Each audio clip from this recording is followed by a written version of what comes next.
दोस्तों नमस्कार। दोस्तों मैं JP Sharma Radhika online classes में आपका स्वागत है। दोस्तों ये जो आरएसआर का है अगला वीडियो है। अगर आपने वो वीडियो नहीं देखे हैं तो पहले उन वीडियो को देख लें। उसके बाद में ही आपको दोस्तों ये वीडियो समझ में आने वाला है। तो अपन बात करते हैं। यहाँ तक अपन देख चुके हैं नियम 22 तक। नियम 23(1) अपन देखते हैं।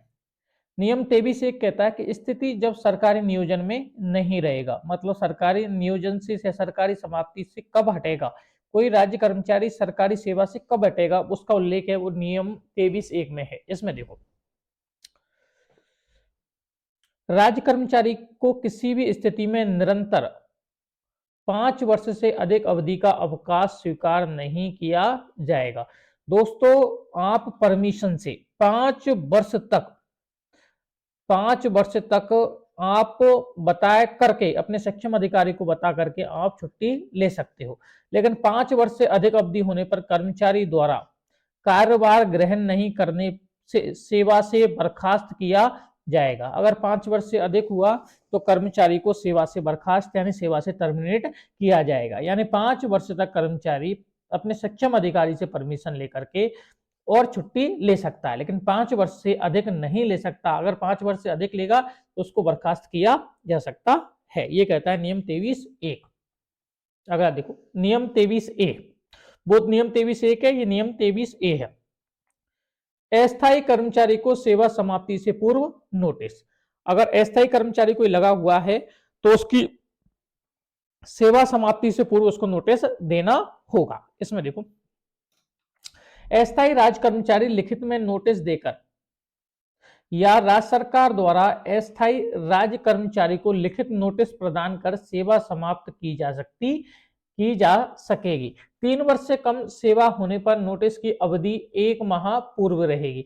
अगर 3 वर्ष से कम है तो 1 माह पूर्व नोटिस दे सकती है, या तो स्वयं नोटिस देकर समाप्त कर सकता है सेवा को, या फिर राज्य सरकार उसकी सेवा को समाप्त कर सकती है। लेकिन अगर 3 वर्ष से कम है तो 1 माह पूर्व रहेगी, और 3 वर्ष से अधिक सेवा पर नोटिस की अवधि 3 माह पूर्व रहेगी। यानी किसी ने 3 वर्ष से अधिक सेवा कर ली है तो उसकी कितनी रहेगी, उसकी 3 माह पूर्व उसको नोटिस देना जरूरी है। और किसी की मान लो कि 3 वर्ष से कम है, 3 वर्ष से कम है तो उसको 1 माह पूर्व नोटिस देना जरूरी है। ये कहता है नियम 23(a). नियम 23(b),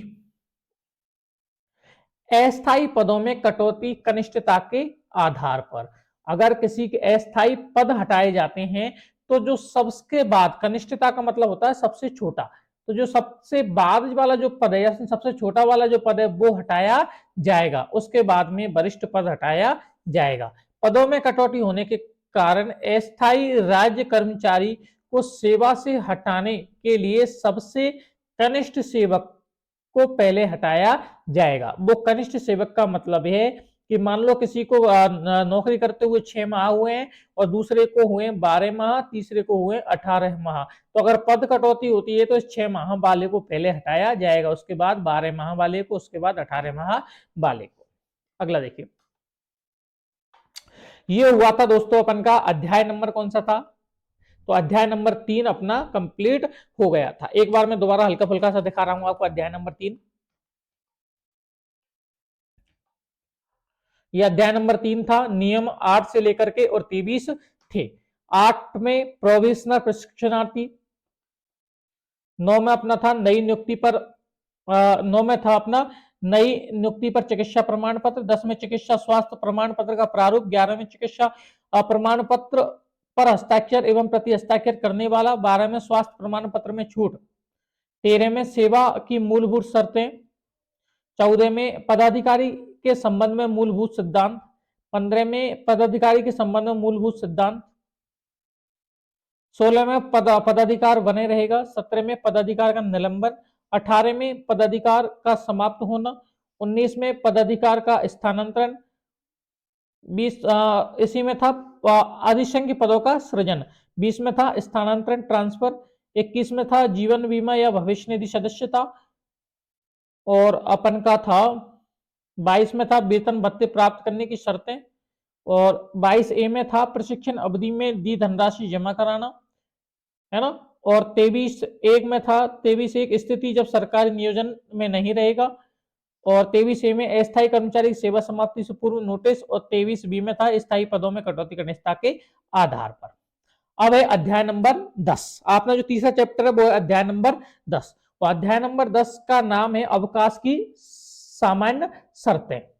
एक तो ये ध्यान रखना, अध्याय नंबर 10 किससे संबंधित है, तो अवकाश की सामान्य शर्तों से संबंधित है। नियम कहां से, तो नियम 57 से लेकर के और 86 नियम तक ये अध्याय नंबर 10 चलने वाला है। अब देखो नियम नंबर 57 आपका, देखो अध्याय नंबर मैं आप कौन कौन से पढ़ा चुका हूं, तो अध्याय नंबर 2 पढ़ा चुका हूं, अध्याय नंबर 3, और अब देखने वाले हैं अध्याय नंबर 10। एक बार लाइक और कमेंट जरूर करें और एक बार दोस्तों को शेयर जरूर करना। दोस्तों नियम 57 कहता है कि अवकाश कर्तव्य संपादन पर अर्जित होंगे। अवकाश है, जब आप कर्तव्य संपादन करोगे तभी आप अर्जित कर सकते हो। देखो वैदेशिक सेवा की अवधि भी कर्तव्य अवधि होगी। पहली बात तो यह है कि आप वैदेशिक सेवा में अगर लगे हुए हो, वैदेशिक सेवा का उल्लेख 7(10) में है। वैदेशिक सेवा से तात्पर्य यह है कि राज्य सरकार का कर्मचारी लेकिन राज्य की संचित निधि से वेतन न उठाकर अन्य किसी राज्य की संचित निधि से वेतन उठा रहा है, उसको वैदेशिक सेवा कहते हैं। तो वो कार्य भी अगर कर रहा है वहां, तो वो भी कर्तव्य अवधि होगी। इस नियम के तहत प्रत्येक विभाग में किसी भी कर्मचारी को अवकाश उसके कर्तव्य के अनुरूप दे होंगे। उनकी छुट्टी है वो उनके कर्तव्य के अनुरूप होंगे। जैसे आप बात करते हैं कि ये आप देख लो, जैसे विद्यालय है ना, तो विद्यालय में अवकाश क्या होता है कि विद्यालय में शनिवार का अवकाश नहीं होता है, लेकिन इसमें शीतकालीन अवकाश होते हैं, शीतकालीन होते हैं, इसमें ग्रीष्मकालीन होते हैं, है ना, इसमें होते हैं, इसमें टाइम अलग होता है। लेकिन ऑफिस की बात करें, कार्यालय, तो कार्यालय में शनिवार का होता है। तो जैसा उनका कर्तव्य, पुलिस है तो पुलिस का अलग चीज होता है, तो जैसा अवकाश उसका कर्तव्य के अनुरूप ही दे होंगे। ये बात कहता है नियम 57। नियम 57(a) क्या कहता है, इसको देखो।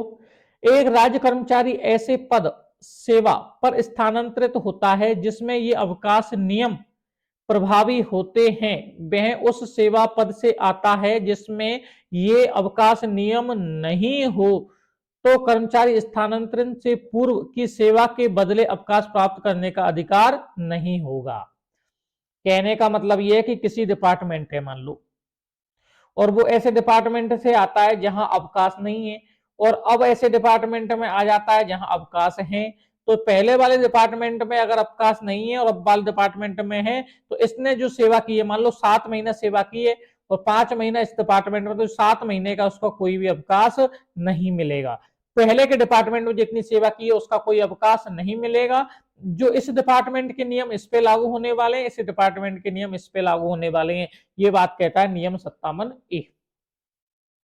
नियम 58(a), एक राज्य कर्मचारी ग्रेचुइटी असमर्थता के आधार पर राज्य सेवा छोड़ देता है, मान लो कोई पैसे कमी या असमर्थता के आधार पर राज्य सेवा छोड़ देता है, को पुनः राज्य सेवा में लिए जाने पर, जबकि वह प्राप्त ग्रेचुइटी वापस राज्य सरकार को लौटा देता है, तो सक्षम अधिकारी यह निर्णय करेगा कि पिछली सेवा कि किस सीमा तक के लिए कर्मचारी को अवकाश अर्जित होंगे। मान लो कि उसने 5 वर्ष सेवा की और 5 वर्ष में उसने वेतन लिया, मान लो कुल मिलाकर के 2 लाख रुपए, और ये 2 लाख रुपए राज्य सरकार को लौटा दिया, राज्य सरकार को वापस कर दिया। तो अब ये पूरा की पूरा किस पे अधिकार रह गया, सक्षम अधिकारी पे। किस पे रह गया निर्णय, सक्षम अधिकारी। तो सक्षम अधिकारी देखेगा कि 5 साल में इसकी इतनी तो पीएल मिली, इतने इसको ये मिले, इसको उसको एचपीएल मिले, तो ये सब तमाम जो अधिकार है वो किसके पास है, सक्षम अधिकारी इस बात का निर्णय करेगा। ये बात कहता है नियम 58(a). नियम 58(b), ऐसा राज्य कर्मचारी जिसे सेवा से बर्खास्त, निष्कासित यानी टर्मिनेट कर दिया गया अपील व पुनरीक्षण के आधार पर, मान लो कोर्ट अपील से या पुनरीक्षण पुनः उस पर निर्णय लिया गया पर पुनः सेवा में लिया जाता है, तो कर्मचारी पूर्व वर्ष की सेवा के आधार पर अवकाश प्राप्त करने का अधिकार होगा। किसी को टर्मिनेट कर दिया गया और उसने 2 साल सेवा करी है और उसको अपील या पुनरीक्षण के द्वारा दोबारा लिया जाता है, तो उस 2 साल की अवधि के उसके लिए क्या मिलेंगे, उसके लिए अवकाश मिलेंगे। ये वाला जो अध्याय संबंधित है वो किससे, अवकाशों से संबंधित है। ये वाला अध्याय अवकाश की सामान्य शर्तों से संबंधित है। तो नियम 58 बी अपन देख चुके हैं। नियम 59, अवकाश अधिकार नहीं। ये बहुत कई बार पूछा जाता है। ध्यान रखना, आपको पीएल मिल रही है, एचपीएल मिल रहे हैं, है ना। इसके अलावा पैतृक अवकाश मिलेंगे, पैतृक अवकाश, मातृत्व अवकाश, तमाम ये अवकाश है, लेकिन ये अधिकार नहीं। अवकाश स्वीकृत करने वाला सक्षम अधिकारी, सक्षम प्राधिकारी जनहित में कर्मचारी द्वारा दिया गया अवकाश प्रार्थना पत्र अस्वीकार कर सकेगा। मतलब यह है कि आपने सीएल ली 2 दिन की और आपका अर्जेंट, उसी दौरान अर्जेंट किसी राज्य सरकार का कोई कार्य है ना, बीसी वगैरह है, कोई मीटिंग है, वीडियो कॉन्फ्रेंस है, तो उस समय आपका क्या करेगा कि उस अवकाश को निरस्त कर सकता है। तो अवकाश अधिकार नहीं है। इस बात पर कौन सा नियम कहता है, तो नियम 59 कहता है। सक्षम प्राधिकारी अवकाश की प्रकृति को नहीं बदल सकता। ये बहुत इंपॉर्टेंट है। मान लो कि मुझे 2 दिन की सीएल ली और आपका अधिकारी कहता है कि भाई मैं तो 2 दिन की, मुझे ऐसा करो, सीएल तो नहीं दूंगा मैं आपको, 2 दिन का पीएल ले लो। इसका अधिकार नहीं है। सीएल पीएल क्या होती है अपन नियम 91, 92, 93 में देखेंगे, तो उसका अधिकार नहीं है। कैंडिडेट ने अगर कह दिया दो सीएल ही लूंगा तो 2 ही लूंगा। कर्मचारी अवकाश समाप्ति के पश्चात 3 माह के भीतर प्रार्थना पत्र देकर अवकाश की प्रकृति बदलवा सकता है। मान लो कैंडिडेट ने कहा कि भाई ऐसा करो, नॉन पेमेंट मुझे सर 30 दिन की छुट्टी दे दो, और कैंडिडेट ने 3 माह के भीतर कह दिया नहीं नहीं कि मुझे तो ऐसा करो, मेरे तो 30 पीएल काट लो, तो ये कर्मचारी अपना आप जो प्रकृति है उसको बदलवा सकता है। लेकिन ये अधिकारी के पास में ये पावर नहीं होते हैं कि वो आपके सीएल को पीएल बना दे या पीएल को एचपीएल बना दे, ये उसके पास में पावर नहीं है। लेकिन ध्यान रखना, अवकाश अधिकार नहीं है। अवकाश स्वीकृत केवल सक्षम अधिकारी ही कर सकता है। आपकी स्वीकार भी कर सकता है, अस्वीकार भी कर सकता है। ये बात कहता है नियम 59। नियम 60 कहता है कि अवकाश का प्रारंभ एवं समाप्ति। कर्मचारी जिस दिन अपने कार्यभार पर हस्तांतरण कर देगा उसी दिन से अवकाश प्रारंभ होगा। मान लो आप ऑफिस में से अपना कार्यभार किसी दूसरे को दे दिया, तो उस दिन से आप अवकाश पर हो, उस दिन से आप छुट्टी पर हो। जिस दिन कर्मचारी अपना कार्यभार पुनः प्राप्त कर लेगा उससे पूर्व वाले दिन अवकाश समाप्त हो जाएगा। मैंने मान लो आज ज्वाइन कर ली, तो इसके मतलब कल है। आपने मान लो सोमवार को ज्वाइन किया, तो आपका अवकाश है वो अगर छुट्टी है मान लो शनिवार रविवार की, तो शुक्रवार तक आपका अवकाश रहेगा अगर सीएल है तो, और पीएल है तो फिर रविवार का आपका अवकाश रहेगा। जिस दिन से ज्वाइन किया उससे एक दिन पूर्व वाले दिन अवकाश समाप्त माना जाएगा। ये बात कहता है नियम 60। ठीक है दोस्तों, एक बार नियम 60 तक अपन देख लेते हैं, उसके बाद में अगला वीडियो तक अपन देख लेंगे इसका। नियम 60 देखिए, 60 तक अपन देख लेते हैं। अध्याय नंबर 10, अध्याय नंबर 10 में अपन ने 57 अवकाश कर्तव्य संपादन पर अर्जित होंगे। 57 ए में सीधी सी बात है कि एक राज्य कर्मचारी ऐसे पद सेवा पर हस्तांतरण हुआ जिसमें अवकाश नियम प्रभावी हैं, और उस सेवा में आता है जिसमें अवकाश नियम नहीं हो, तो कर्मचारी स्थानांतरण की सेवा के बदले अवकाश प्राप्त करने का अधिकार नहीं होगा। यह आपने अच्छी तरीका समझ लिया। 58 ए में ग्रेचुइटी असमर्थता मान लो वापस लौटा देता है, तो जितने दिन उसकी सेवा होगी उस दिन का अवकाश पाने का हक होगा। अपील व पुनरीक्षण के द्वारा अगर बर्खास्त निष्कासित किया गया है तो वह पूर्व की सेवा पाने पर भी अवकाश प्राप्त करने का अधिकार होगा। 58 बी 59 अवकाश अधिकार नहीं है, लेकिन सक्षम अधिकारी अवकाश को स्वीकृत करेगा, लेकिन प्रकृति नहीं बदल सकता, और कर्मचारी अवकाश की 3 माह के अंदर प्रकृति बदल सकता है। नियम 60 अवकाश प्रारंभ कब होगा, जिस दिन से आप कार्यभार को किसी दूसरे को सौंप दो अवकाश प्रारंभ होगा, और जिस दिन आप कार्यभार ज्वाइन कर लो उससे एक दिन पहले अवकाश समाप्त होगा। नियम 60 ए, प्रत्येक कर्मचारी को अपने अवकाश प्रार्थना पत्र में अपना पता लिखना होगा। आपको जब मान लो सीएल ले रहे हो या पीएल ले रहे हो, तो आपको ये लिखना होगा कि मैं इस काम से इस जगह जा रहा हूं, जाकि राज्य काज पड़ने पर आपको पुनः वहां से बुलाया जा सके। नियम 61 राज्य कर्मचारी द्वारा आवेदित अवकाश प्रारंभ अथवा अंत में सार्वजनिक अवकाश होने पर वे सार्वजनिक अवकाश के पूर्व दिवस पर सार्वजनिक अवकाश की समाप्ति के बाद अपना कार्यालय छोड़ सकता है, कार्यालय में उपस्थित हो सकता है, किंतु यह निम्न शर्तों के अधीन होगा।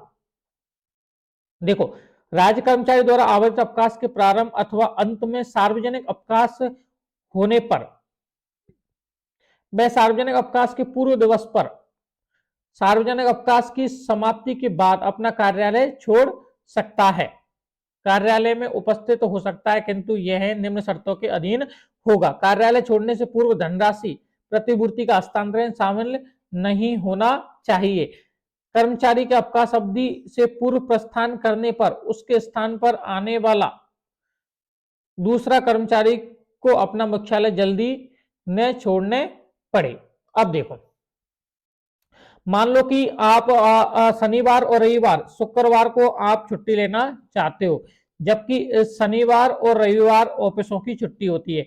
तो ये उनके लिए जो मेन रूप से जो केस का कार्य कर रहे हैं उनके लिए ये नियम लागू होता है कि कार्यालय छोड़ने से पूर्व धनराशि प्रतिपूर्ति का हस्तांतरण शामिल नहीं होना चाहिए। कार्यालय छोड़ेंगे उससे पहले उसको आपको धनराशि को संभराना होगा।